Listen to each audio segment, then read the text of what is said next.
रोटी, कपड़ा और मकान। रोटी और कपड़े का इंतजाम तो हम सब कर लेते हैं, लेकिन मकान वो भरोसे का काम है। और इसी भरोसे का नाम है आपका अपना प्रॉपर्टी मैनेजर ट्राइका। जी हाँ, अगर आप उत्तर प्रदेश में घर खरीदना चाहते हैं, प्लॉट लेना चाहते हैं, कमर्शियल प्रोजेक्ट लाना चाहते हैं या बड़ी लैंड डील्स में इन्वेस्ट करना चाहते हैं, तो बस एक कॉल कीजिए। Call Trika 8101108108।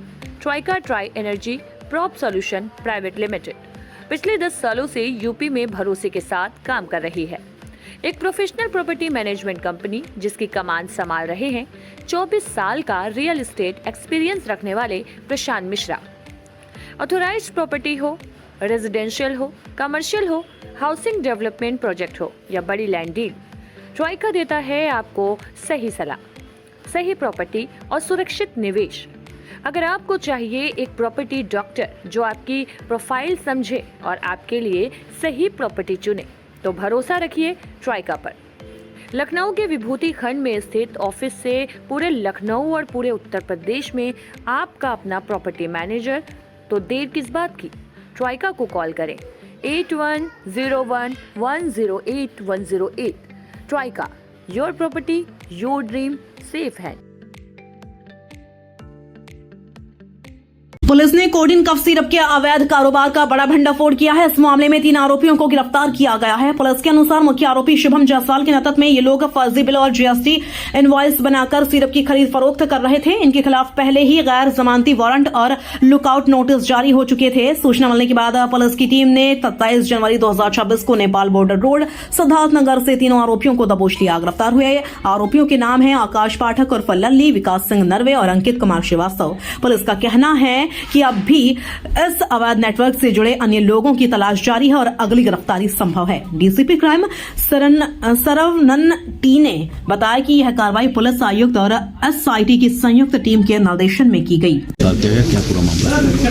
Coding cough syrup मामले में शुभम जायसवाल का 3 मुख्य करीबी इन दिनों को गिरफ्तार किया गया और जिनका नाम है विकास सिंह नरवे जो जनपद आजमगढ़ का रहने वाले और थाना बड़ा गांव में स्थित एक देवनाथ फार्मेसी का प्रोपरेटर है। दूसरा Akash Pathak med remedy private life care limited थाना लोथा में स्थित एक शेल कंपनी है जिसमें आकाश पाठक और शुभम जायसवाल दोनों को डायरेक्टर के रूप में काम करते थे। और तीसरा अंकित श्रीवास्तव जो विकास सिंह नरवे का पूरा फाइनेंशियल ट्रांजैक्शंस का काम देखते थे। उल्लेखनीय बात है कि ये तीनों व्यक्ति जनपद सिद्धार्थनगर से ये नेपाल भागने की फिराक में थे, लेकिन इन तीनों में से 2 के विरुद्ध पूर्व में एलओसी जारी हो चुकी थी। इस वजह से ये फॉर्मल चैनल के माध्यम से वो बॉर्डर क्रॉस नहीं कर पा रहे थे। ये भी ज्ञात हुआ कि विगत 3 दिन में 2 बार इन्होंने नेपाल भागने के लिए अटेम्प्ट किए, लेकिन उसमें सफलता नहीं प्राप्त हुई इन तीनों को। और इन तीनों के बारे में सूचना प्राप्त होते ही तत्काल थाना कोतवाली द्वारा इनको नेपाल बॉर्डर से 5 किलोमीटर की दूरी से पहले ही इनको गिरफ्तार करके आज इनको जेल भेजा जा रहा है। पूछताछ में कुछ संपत्ति के बारे में भी जो जानकारी प्राप्त हुई और इन अवैध संपत्ति के विरुद्ध 107 बीएनएस और 68F NDPS एक्ट के तहत भी कार्रवाई सुनिश्चित की जाएगी। विकास शुभम का काफ़ी करीबी बताया जा रहा है, ऐसे में अब तक क्या चीज़ें सामने आई है? कितनी सीसीओं का डाइवर्ट किया गया था या और कितने की लेन देन हुई थी? इन तीनों में व्यक्ति में से जो विकास सिंह नरवे हैं अब तक लगभग 6 lakh codeine cough syrup bottle का खरीदारी की है शुभम जायसवाल से, जिसका अनुमानित कीमत है लगभग 17 करोड़ का है। और दूसरा आकाश पाठक जो made remedy private life care limited में को डायरेक्टर के रूप में काम करते थे और इनको अनुभव प्रमाण पत्र और जितने भी फाइनेंशियल ट्रांजैक्शन से ये दोनों साथ में करते थे। और अंकित श्रीवास्तव भी विकास सिंह के लिए एक सहयोग के रूप में काम करते थे। हवाले के जरिए में पैसों का लेन देन होता था या क्या?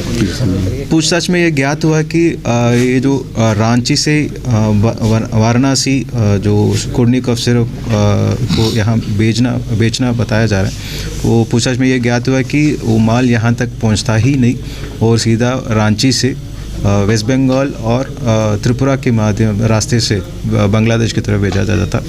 और पूछताछ में कुछ लोगों का नाम भी प्रकाश में आई है जिनका नाम गोपनीय रखा जा रहा है ताकि इनके विरुद्ध भी जो शीघ्र ही लीगल कार्रवाई सुनिश्चित की जा सके। पूर्व में भी इसके कुछ खिलाफ आपराधिक दर्ज? पूछताछ में ये ज्ञात हुआ कि विकास सिंह नरवे हैं 2021 में जनपद जौनपुर में से IPL बैटिंग मामले में ये जेल जा चुके हैं और बाकी जो 2 लोग हैं इनका भी क्रिमिनल हिस्ट्री अन्य जनपदों से भी कंगाला जा रहे हैं। क्या लगता है आप शुभम तक पहुंचने की जो कोशिश है वो अब कामयाब होगी या कुछ चीज़ें? ये जो 3 लोग गिरफ्तार किए गए ये तीनों शुभम जायसवाल का इनर सर्कल का सदस्य हैं और इसके अतिरिक्त जो पूर्व में नाम प्रकाश में आई है अमित जायसवाल और दिवेश जायसवाल, इन दोनों को भी शीघ्र ही गिरफ्तार करके जेल भेजा जाएगा। और साथ ही साथ ये भी उल्लेखनीय बात है कि शुभम जायसवाल के विरुद्ध NBW भी जारी हो चुके हैं और शीघ्र ही रेड कॉर्नर नोटिस के माध्यम से ये इनको एक्स्ट्राडिशन की कार्रवाई सुनिश्चित की जाएगी।